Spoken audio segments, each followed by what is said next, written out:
tenin'Andriamanitra izay iarahantsika amin'izao maraina vaovao zao ary dia voasoratra ao amin'ny filazantsarany Jaona toko 2 ka ny 13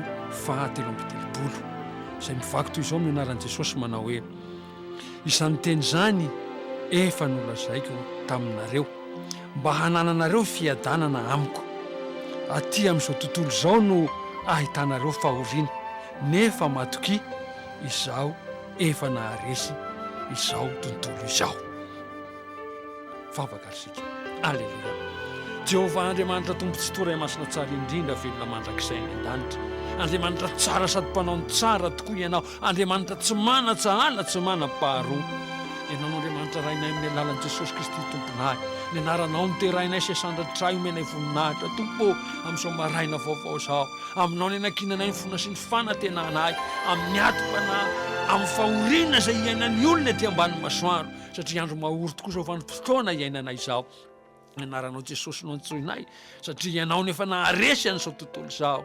Feto amin'izao tontolo izao tokoa nitondran'ny olona sy ahitan'ny olona fahoriana fa matoky izahay tompo manana anao fa eo aminao ihany no mahatanteraka no anananay fiadanana. Koa dia izany no ametrahana ny tontolo andro ny fiainany tsirairay ny saza madinika izay hivoaka ny tokantrano namonjy ny fianarany dia manankina ny fianarany ao aminao mba hitondra fifaliana ho azy mba hitondra fandresena ho azy ny fianarana izay ataon'ny ray mpianakaviana izay hivoaka ny tokantrano sy ny ray mpianakaviana izay hitady sakafo hoan'ny ankohonany sy ameloman'ny ankohonany eny dia hita fiadanana eo aminao Jesosy io.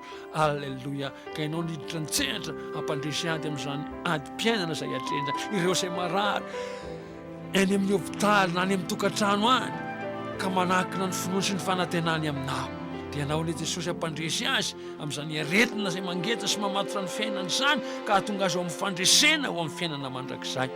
Fandefolotry ny satana kosa Jesosy ilay efa norohana ilay efa fahavalo efa resy dia didina tsy ambina tsy manan-kely tsy mananjara tsy manam-pahefana amin'ny fiainany mpanaraka an'izao onjam-peo izao intsony fa ianao niditra nitsehatra ny fanahy masinao na hitondra fiadanana hitondra fahombiazana hitondra fandresena hitondra fitahim-panahy hitondra fitahiana amin'ny mahaolona hitondra fanasitrana ny osotry ny fanahy masinao na hitondra ositra mahagaga sy osotry ny fahagagana amin'ny fiainany tsirairay androany ho amin'ny fandresena ho amin'ny fitahiana sy amin'ny fitahiana ho amin'ny fahombiazana sy fahombiazana ho amin'ny fahasoavana sy fahasoavana ary farany dia fiainana mandrakizay. Anarana Jesosy tompony sabata no anaovana an'izany vavaka izany misaotra Jesosy eo. Alleluia, alleluia, amen.